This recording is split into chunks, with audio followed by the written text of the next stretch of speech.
Welcome to Exploration Dreamland, a quiet read-aloud of the writings of explorers of the real world and the worlds of imagination. Drop anchor, relax into your comfortable bunk, and drift off to Dreamland with us as we read a lightly edited version of The Last Man by Mary Wollstonecraft Shelley, published in 1826. The book will be read in order, so if you would like to begin at the beginning, please start with Season 4, Episode 54. A quick content warning. This book contains occasional references to plague, pestilence, death, suicidal thoughts and actions, and in one section, brief descriptions of war and pillaging. We will try to include specific warnings in the episode descriptions, but if you prefer to avoid these topics altogether, we recommend re-listening to our previous seasons or rejoining us for our next book. If you would like to stay in touch between episodes, you can follow us on Instagram, Twitter, or Facebook at Exploration Dreamland. If you have a moment to leave us a review on Apple Podcasts, it would help other listeners find us. You can also hear our episodes on YouTube. If you are listening there, please like our episodes and leave a comment for us. We'd love to hear from you. Now, take a deep breath in, and as you exhale, relax any tension in your muscles. Close your eyes, snuggle into your sleeping space, and listen to tonight's tale.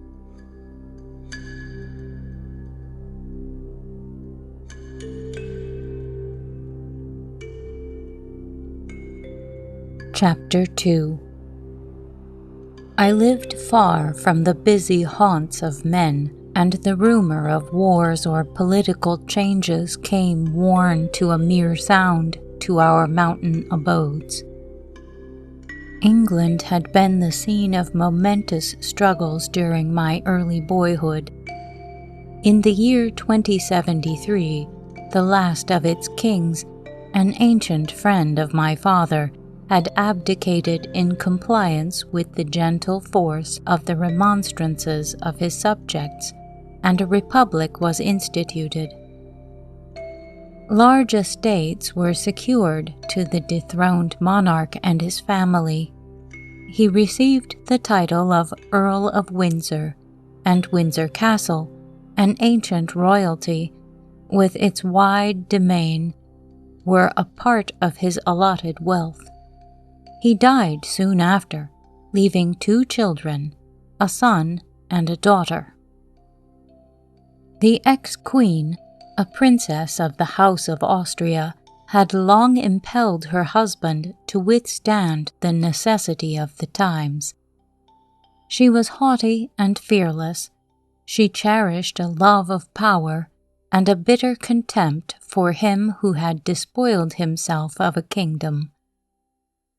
For her children's sake alone, she consented to remain, shorn of regality, a member of the English Republic. When she became a widow, she turned all her thoughts to educating her son Adrian, 2nd Earl of Windsor, so as to accomplish her ambitious ends, and with his mother's milk he imbibed, and was intended to grow up in the steady purpose of reacquiring his lost crown.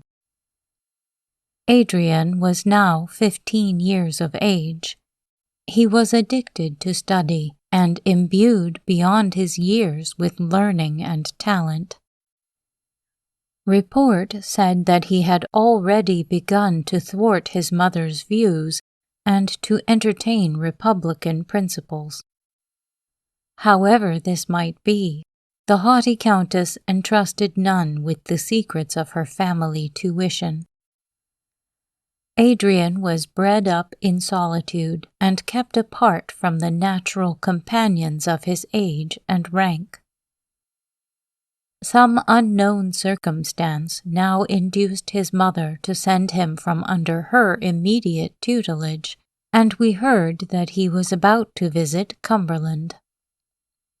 1,000 tales were rife, explanatory of the Countess of Windsor's conduct, none true, probably, but each day it became more certain that we should have the noble scion of the late regal house of England among us. There was a large estate with a mansion attached to it, belonging to this family, at Ullswater. A large park was one of its appendages, laid out with great taste, and plentifully stocked with game. I had often made depredations on these preserves, and the neglected state of the property facilitated my incursions. When it was decided that the young Earl of Windsor should visit Cumberland, workmen arrived to put the house and grounds in order for his reception. The apartments were restored to their pristine splendor, and the park, all disrepairs restored, was guarded with unusual care. I was beyond measure disturbed by this intelligence.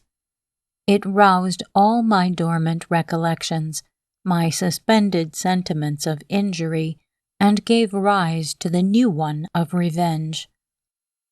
I could no longer attend to my occupations. All my plans and devices were forgotten. I seemed about to begin life anew, and that under no good auspices. The tug-of-war, I thought, was now to begin. He would come triumphantly to the district to which my parent had fled broken-hearted. He would find the ill-fated offspring, bequeathed with such vain confidence to his royal father, miserable paupers. That he should know of our existence and treat us near at hand with the same contumely which his father had practiced in distance and absence, appeared to me the certain consequence of all that had gone before. Thus then I should meet this titled stripling, the son of my father's friend. He would be hedged in by servants, nobles, and the sons of nobles were his companions. All England rang with his name, and his coming, like a thunderstorm, was heard from far, while I, unlettered and unfashioned, should, if I came in contact with him, in the judgment of his courtly followers, bear evidence in my very person to the propriety of that ingratitude which had made me the degraded being I appeared. With my mind fully occupied by these ideas, I might be said, as if fascinated, to haunt the destined abode of the young Earl. I watched the progress of the improvements, and stood by the unlading wagons as various articles of luxury, brought from London, were taken forth and conveyed into the mansion. It was part of the ex-queen's plan to surround her son with princely magnificence. I beheld rich carpets and silken hangings, ornaments of gold, richly embossed metals, emblazoned furniture, and all the appendages of high rank arranged so that nothing but what was regal in splendor should reach the eye of one of royal descent. I looked on these. I turned my gaze to my own mean dress. Whence sprung this difference? Whence but from ingratitude, from falsehood, from a dereliction on the part of the prince's father, of all noble sympathy and generous feeling. Doubtless he also, whose blood received a mingling tide from his proud mother, he, the acknowledged focus of the kingdom's wealth and nobility, had been taught to repeat my father's name with disdain and to scoff at my just claims to protection. I strove to think that all this grandeur was but more glaring infamy, and that by planting his golden woven flag beside my tarnished and tattered banner, he proclaimed not his superiority, but his debasement. Yet I envied him, his stud of beautiful horses, his arms of costly workmanship, the praise that attended him, the adoration, ready servitor, high place, and high esteem. I considered them as forcibly wrenched from me, and envied them all with novel and tormenting bitterness. To crown my vexation of spirit, Perdita, the visionary Perdita, seemed to awake with real life with transport when she told me that the Earl of Windsor was about to arrive. "And this pleases you?" I observed moodily. "Indeed it does, Lionel," she replied. "I quite long to see him. He is the descendant of our kings, the first noble of the land. Every one admires and loves him, and they say that his rank is his least merit. He is generous, brave, and affable." "You have learnt a pretty lesson, Perdita," said I, "and repeat it so literally that you forget the while the proofs we have of the Earl's virtues. His generosity to us is manifest in our plenty, his bravery in the protection he affords us, his affability in the notice he takes of us. His rank his least merit, do you say? Why, all his virtues are derived from his station only. Because he is rich, he is called generous. Because he is powerful, brave. Because he is well served, he is affable. Let them call him so.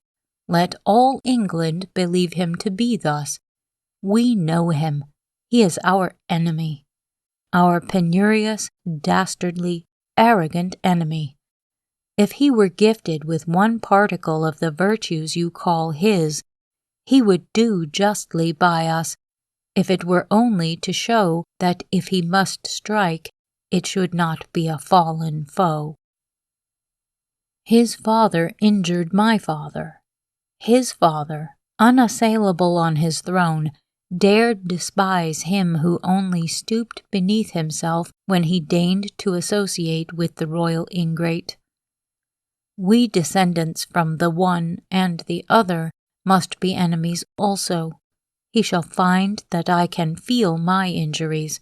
He shall learn to dread my revenge. A few days after, he arrived. Every inhabitant of the most miserable cottage went to swell the stream of population that poured forth to meet him. Even Perdita, in spite of my late philippic, crept near the highway to behold this idol of all hearts. I, driven half mad, as I met party after party of the country people in their holiday best descending the hills, escaped to their cloud-veiled summits, and looking on the sterile rocks about me, exclaimed, "They do not cry, 'Long live the Earl!'" Nor when night came, accompanied by drizzling rain and cold, would I return home, for I knew that each cottage rang with the praises of Adrian. As I felt my limbs grow numb and chill, my pain served as food for my insane aversion.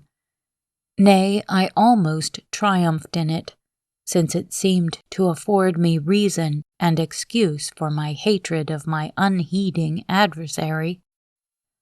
All was attributed to him, for I confounded so entirely the idea of father and son that I forgot that the latter might be wholly unconscious of his parents' neglect of us. And as I struck my aching head with my hand, I cried, "He shall hear of this.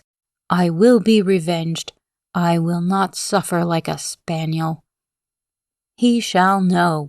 beggar and friendless as I am, that I will not tamely submit to injury. Each day, each hour added to these exaggerated wrongs. His praises were so many adder's stings infixed in my vulnerable breast.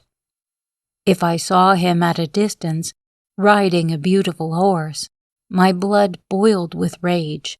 The air seemed poisoned by his presence, and my very native English was changed to a vile jargon, since every phrase I heard was coupled with his name and honor. I panted to relieve this painful heart-burning by some misdeed that should rouse him to a sense of my antipathy. It was the height of his offending that he should occasion in me such intolerable sensations, and not deign himself to afford any demonstration that he was aware that I even lived to feel them. It soon became known that Adrian took great delight in his park and preserves. He never sported, but spent hours in watching the tribes of lovely and almost tame animals with which it was stocked, and ordered that greater care should be taken of them than ever. Here was an opening for my plans of offense, and I made use of it with all the brute impetuosity I derived from my active mode of life. I proposed the enterprise of poaching on his domain to my few remaining comrades, who were the most determined and lawless of the crew, but they all shrunk from the peril, so I was left to achieve my revenge myself. At first my exploits were unperceived. I increased in daring. Footsteps on the dewy grass, torn boughs, and marks of slaughter at length betrayed me to the gamekeepers. They kept better watch. I was taken and sent to prison. I entered its gloomy walls in a fit of triumphant ecstasy. "He feels me now," I cried, "and shall, again and again." I passed but one day in confinement. In the evening I was liberated, as I was told, by the order of the Earl himself. This news precipitated me from my self-raised pinnacle of honor. He despises me, I thought, but he shall learn that I despise him, and hold in equal contempt his punishments and his clemency. On the second night after my release, I was taken again by the gamekeepers, again imprisoned, and again released. And again, such was my pertinacity, did the fourth night find me in the forbidden park. The gamekeepers were more enraged than their lord by my obstinacy. They had received orders that if I were again taken, I should be brought to the Earl, and his lenity made them expect a conclusion which they considered ill-befitting my crime. One of them, who had been from the first the leader among those who had seized me, resolved to satisfy his own resentment before he made me over to the higher powers. The late setting of the moon and the extreme caution I was obliged to use in this my third expedition consumed so much time that something like a qualm of fear came over me when I perceived dark night yield to twilight. I crept along by the fern, on my hands and knees, seeking the shadowy coverts of the underwood, while the birds awoke with unwelcome song above, and the fresh morning wind, playing among the boughs, made me suspect a footfall at each turn. My heart beat quick as I approached the palings. My hand was on one of them. A leap would take me to the other side, when two keepers sprang from an ambush upon me. One knocked me down and proceeded to inflict a severe horsewhipping. I started up. A knife was in my grasp. I made a plunge at his raised right arm and inflicted a deep, wide wound in his hand. The rage and yells of the wounded man, the howling execrations of his comrade, which I answered with equal bitterness and fury, echoed through the dell. Morning broke more and more, ill accordant in its celestial beauty with our brute and noisy contest. I and my enemy were still struggling when the wounded man exclaimed, "The Earl!" I sprang out of the Herculean hold of the keeper, panting from my exertions. I cast furious glances on my persecutors, and placing myself with my back to a tree, resolved to defend myself to the last. My garments were torn, and they, as well as my hands, were stained with the blood of the man I had wounded. One hand grasped the dead birds, my hard-earned prey. The other held the knife.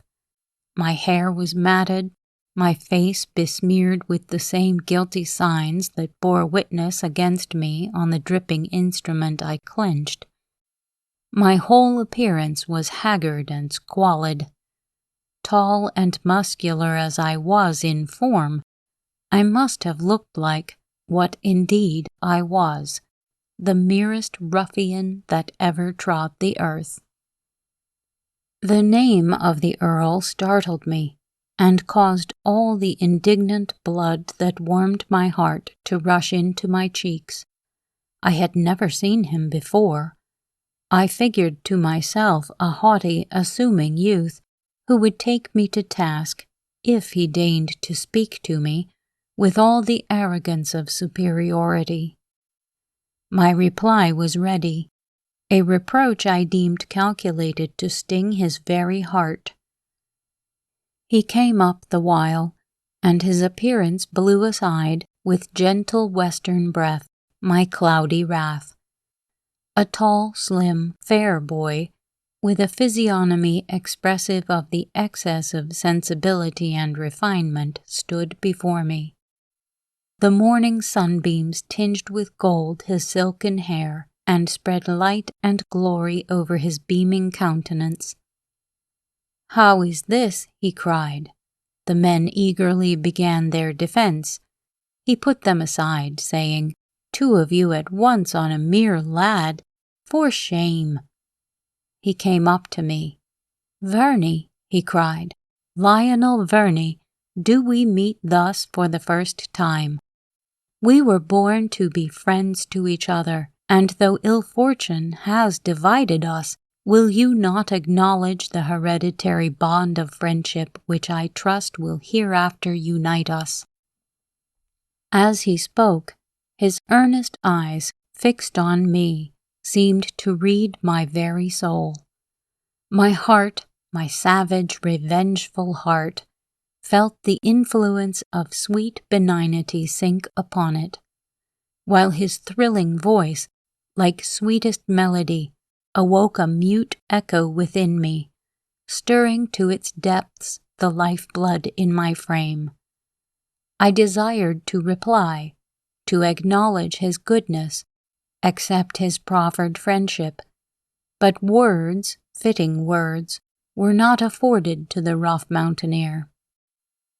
I would have held out my hand, but its guilty stain restrained me. Adrian took pity on my faltering mien. "Come with me," he said. "I have much to say to you. Come home with me. You know who I am." "Yes," I exclaimed. "I do believe that I now know you, and that you will pardon my mistakes, my crime." Adrian smiled gently, and after giving his orders to the gamekeepers, he came up to me. Putting his arm in mine, we walked together to the mansion. It was not his rank. After all that I have said, surely it will not be suspected that it was Adrian's rank that, from the first, subdued my heart of hearts, and laid my entire spirit prostrate before him. Nor was it I alone who felt thus intimately his perfections. His sensibility and courtesy fascinated everyone. His vivacity, intelligence, and active spirit of benevolence completed the conquest. Even at this early age, he was deep-read and imbued with the spirit of high philosophy. This spirit gave a tone of irresistible persuasion to his intercourse with others, so that he seemed like an inspired musician who struck with unerring skill the lyre of the mind, and produced thence divine harmony. In person, he hardly appeared of this world. His slight frame was over-informed by the soul that dwelt within. He was all mind. Man but a rush against his breast, and it would have conquered his strength, but the might of his smile would have tamed a hungry lion, or caused a legion of armed men to lay their weapons at his feet. I spent the day with him. At first, he did not recur to the past, or indeed to any personal occurrences. He wished probably to inspire me with confidence and give me time to gather together my scattered thoughts. He talked of general subjects and gave me ideas I had never before conceived. We sat in his library, and he spoke of the old Greek sages and of the power which they had acquired over the minds of men through the force of love and wisdom only.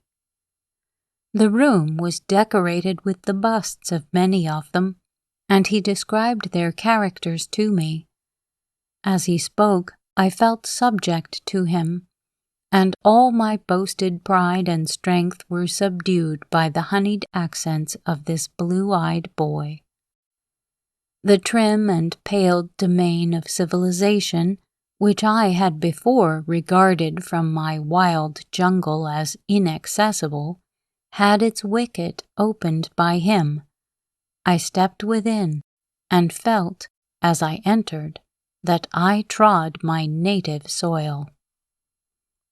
As evening came on, he reverted to the past. "I have a tale to relate," he said, "and much explanation to give concerning the past. Perhaps you can assist me to curtail it. Do you remember your father? I had never the happiness of seeing him, but his name is one of my earliest recollections. He stands written in my mind's tablets as the type of all that was gallant, amiable, and fascinating in man. His wit was not more conspicuous than the overflowing goodness of his heart, which he poured in such full measure on his friends as to leave, alas, small remnant for himself." Encouraged by this encomium, I proceeded, in answer to his inquiries, to relate what I remembered of my parent. And he gave an account of those circumstances which had brought about a neglect of my father's testamentary letter. When, in after times, Adrian's father, then King of England, felt his situation become more perilous, his line of conduct more embarrassed, again and again he wished for his early friend, who might stand a mound against the impetuous anger of his queen, a mediator between him and the Parliament. From the time that he had quitted London, on the fatal night of his defeat at the gaming table, the king had received no tidings concerning him, and when, after the lapse of years, he exerted himself to discover him, every trace was lost. With fonder regret than ever, he clung to his memory, and gave it in charge to his son, if ever he should meet this valued friend, in his name to bestow every succor, and to assure him that, to the last, his attachment survived separation and silence. A short time before Adrian's visit to Cumberland, the heir of the nobleman to whom my father had confided his last appeal to his royal master put this letter, its seal unbroken, into the young earl's hands. It had been found cast aside with a mass of papers of old date, and accident alone brought it to light. Adrian read it with deep interest, and found there that living spirit of genius and wit he had so often heard commemorated. He discovered the name of the spot whither my father had retreated, and where he died. He learnt the existence of his orphan children, and during the short interval between his arrival at Ullswater and our meeting in the park, he had been occupied in making inquiries concerning us and arranging a variety of plans for our benefit, preliminary to his introducing himself to our notice. The mode in which he spoke of my father was gratifying to my vanity. The veil which he delicately cast over his benevolence in alleging a duteous fulfillment of the king's latest will was soothing to my pride. Other feelings, less ambiguous, were called into play by his conciliating manner and the generous warmth of his expressions. Respect rarely before experienced, admiration, and love. He had touched my rocky heart with his magic power, and the stream of affection gushed forth, imperishable and pure. In the evening we parted. He pressed my hand. "We shall meet again. Come to me tomorrow." I clasped that kind hand. I tried to answer. A fervent "God bless you" was all my ignorance could frame of speech, and I darted away, oppressed by my new emotions. I could not rest. I sought the hills. A west wind swept them, and the stars glittered above. I ran on, careless of outward objects, but trying to master the struggling spirit within me by means of bodily fatigue. This, I thought, is power, not to be strong of limb, hard of heart, ferocious and daring, but kind, compassionate, and soft. Stopping short, I clasped my hands, and with the fervor of a new proselyte cried, "Doubt me not, Adrian. I also will become wise and good." And then, quite overcome, I wept aloud. As this gust of passion passed from me, I felt more composed. I lay on the ground, and giving the reins to my thoughts, repassed in my mind my former life, and began, fold by fold, to unwind the many errors of my heart, and to discover how brutish, savage, and worthless I had hitherto been. I could not, however, at that time feel remorse, for methought I was born anew. My soul threw off the burden of past sin to commence a new career in innocence and love. Nothing harsh or rough remained to jar with the soft feelings which the transactions of the day had inspired. I was as a child lisping its devotions after its mother, and my plastic soul was remolded by a master hand, which I neither desired nor was able to resist.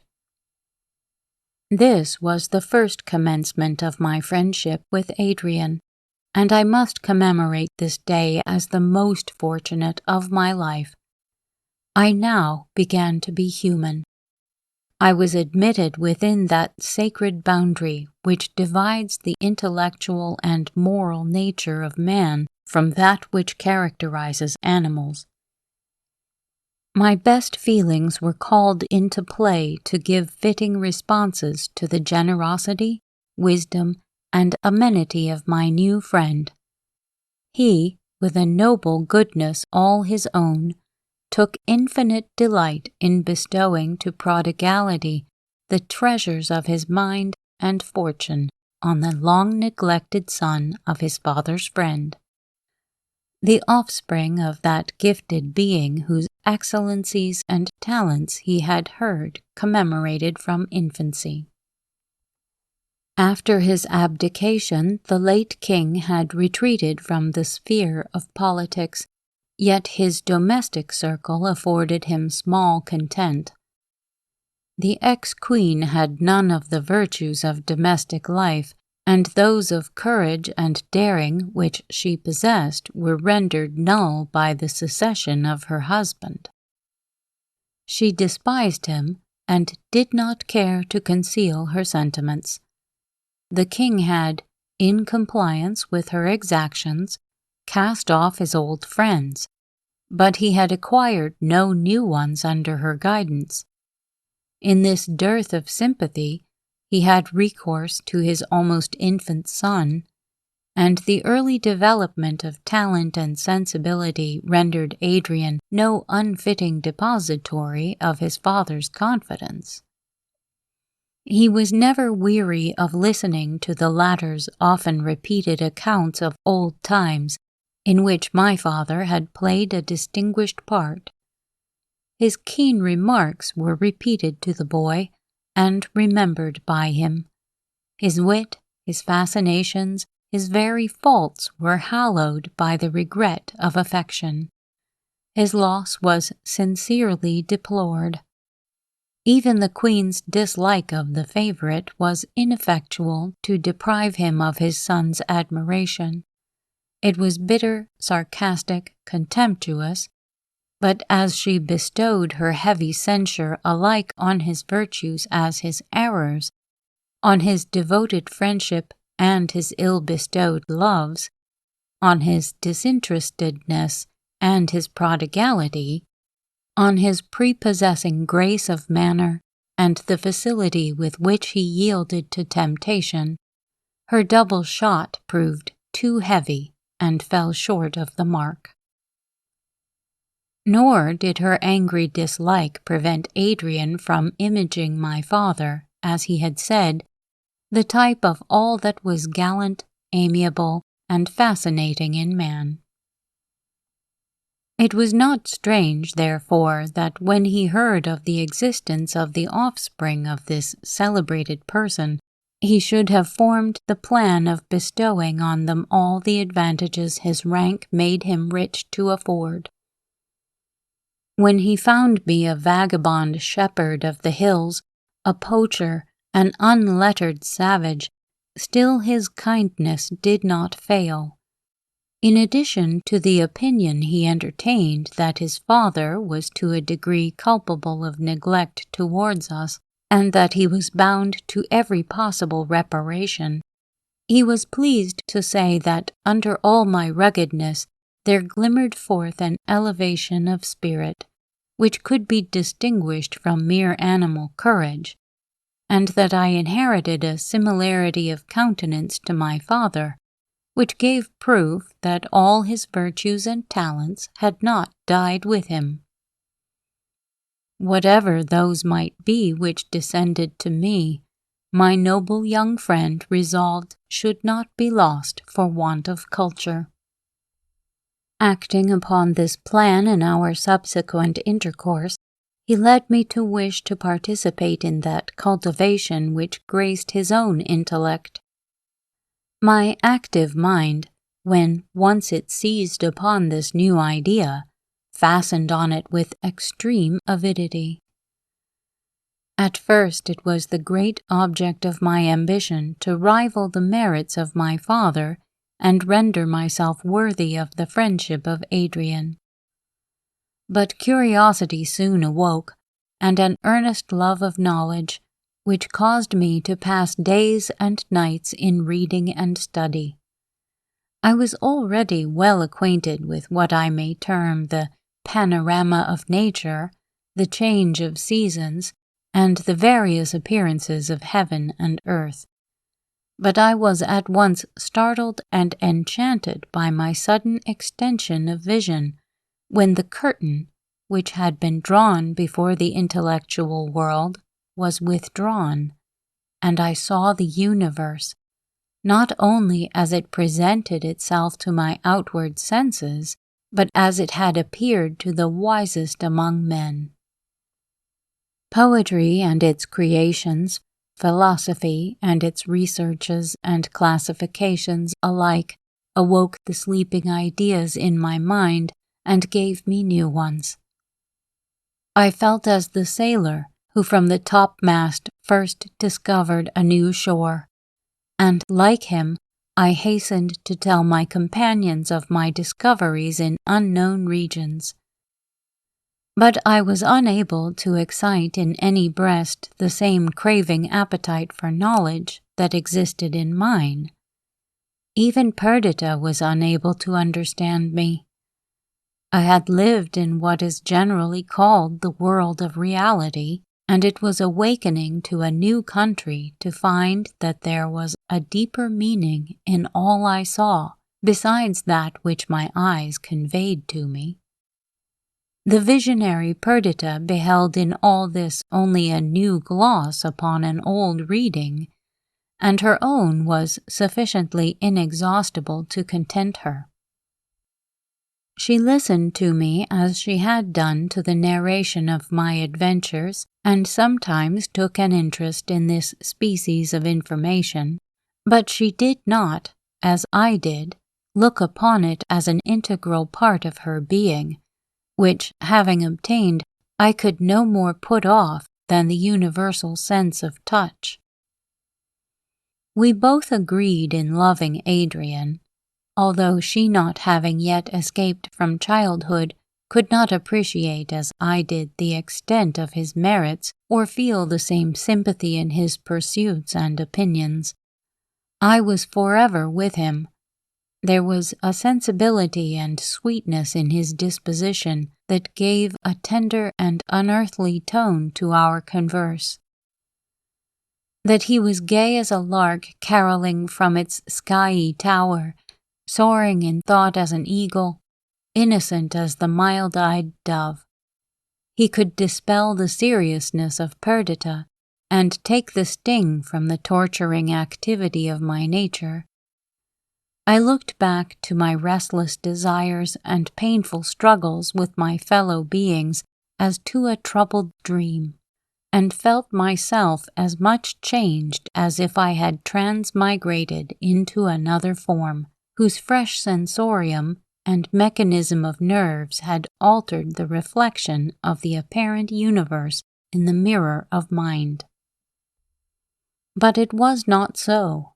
I was the same in strength, in earnest craving for sympathy, in my yearning for active exertion. My manly virtues did not desert me, for the witch Urania spared the locks of Samson while he reposed at her feet, but all was softened and humanized. Nor did Adrian instruct me only in the cold truths of history and philosophy. At the same time that he taught me by their means to subdue my own reckless and uncultured spirit, he opened to my view the living page of his own heart, and gave me to feel and understand its wondrous character. The ex-Queen of England had, even during infancy, endeavored to implant daring and ambitious designs in the mind of her son. She saw that he was endowed with genius and surpassing talent. These she cultivated for the sake of afterwards using them for the furtherance of her own views. She encouraged his craving for knowledge and his impetuous courage. She even tolerated his tameless love of freedom, under the hope that this would, as is too often the case, lead to a passion for command. She endeavored to bring him up in a sense of resentment towards, and a desire to revenge himself upon, those who had been instrumental in bringing about his father's abdication. In this she did not succeed. The accounts furnished him, however distorted, of a great and wise nation asserting its right to govern itself, excited his admiration. In early days he became a republican from principle.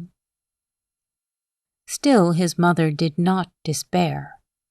To the love of rule and haughty pride of birth, she added determined ambition, patience, and self-control. She devoted herself to the study of her son's disposition. By the application of praise, censure, and exhortation, she tried to seek and strike the fitting chords, and though the melody that followed her touch seemed discord to her, she built her hopes on his talents and felt sure that she would at last win him. The kind of banishment he now experienced arose from other causes.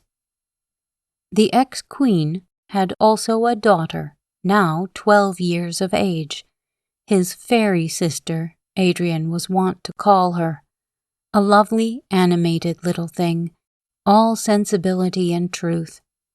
With these, her children, the noble widow constantly resided at Windsor, and admitted no visitors except her own partisans, travelers from her native Germany, and a few of the foreign ministers.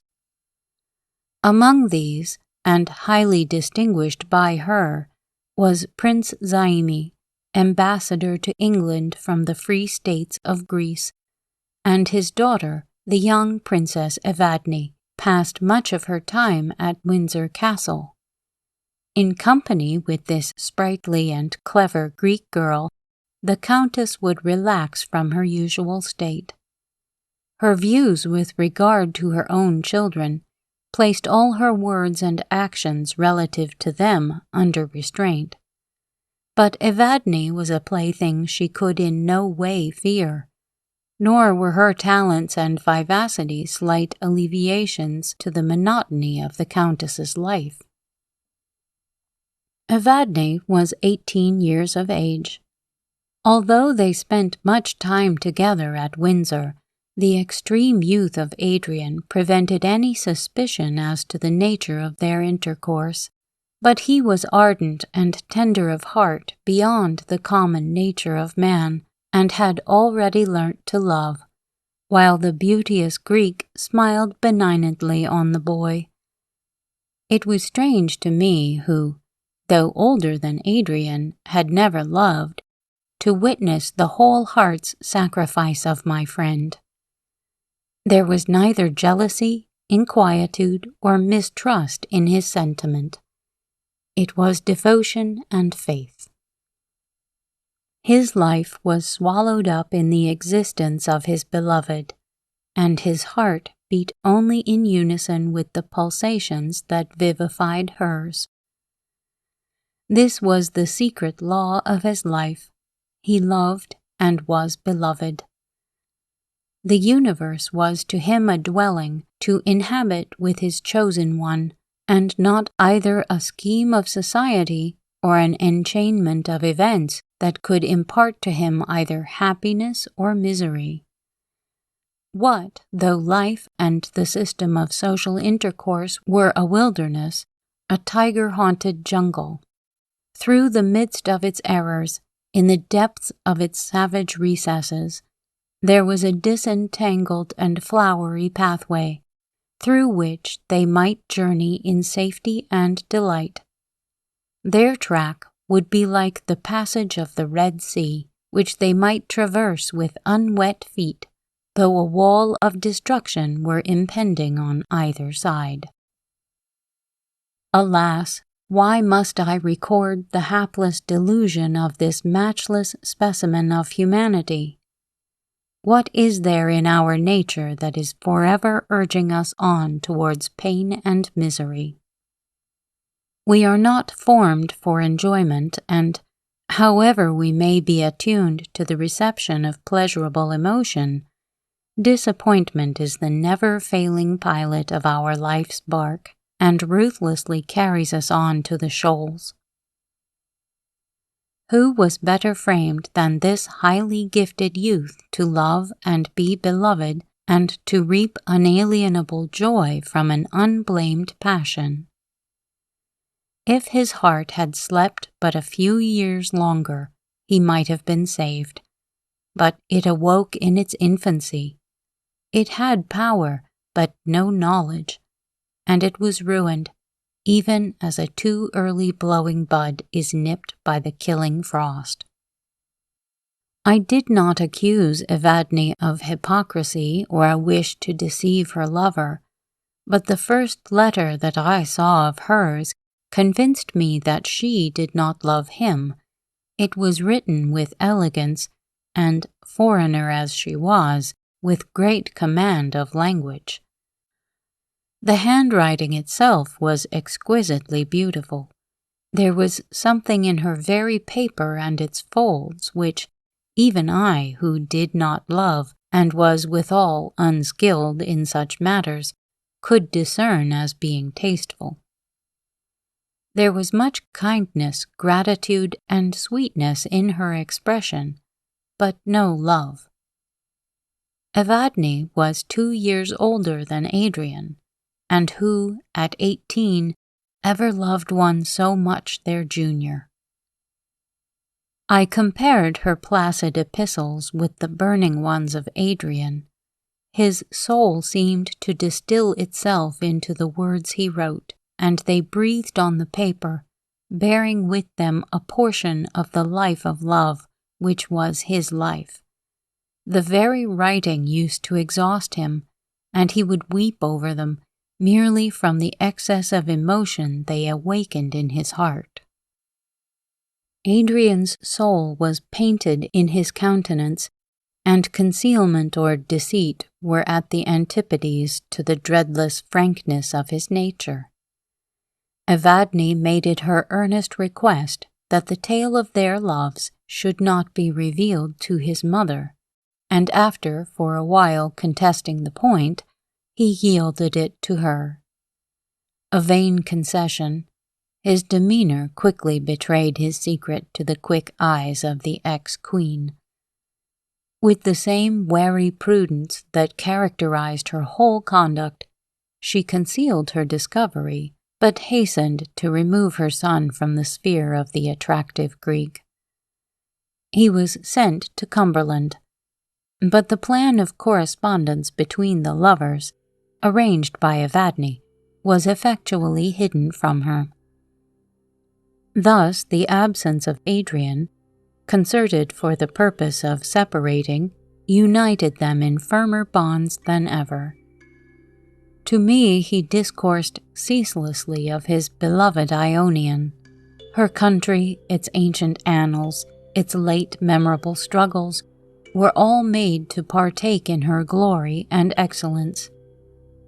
He submitted to be away from her because she commanded this submission. But for her influence, he would have declared his attachment before all England, and resisted with unshaken constancy his mother's opposition. Evadne's feminine prudence perceived how useless any assertion of his resolves would be, till added years gave weight to his power. Perhaps there was besides a lurking dislike to bind herself in the face of the world to one whom she did not love. Not love, at least, with that passionate enthusiasm which her heart told her she might one day feel towards another. He obeyed her injunctions and passed a year in exile in Cumberland.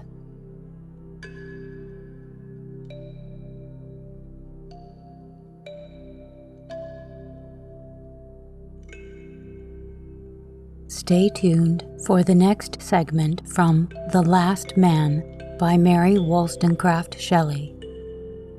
Please follow, rate, and review us on your favorite podcast app. Keep in touch with us on Twitter, Instagram, Facebook, or YouTube, and recommend us to anyone you know who could use a quiet break or a little help falling asleep. Exploration Dreamland is produced, edited, and hosted by me, Sarah Van Zaley. A big thank you to Project Gutenberg for helping me find many interesting publications. Thanks also to Kevin MacLeod at incompetech.com for providing the theme music for this show.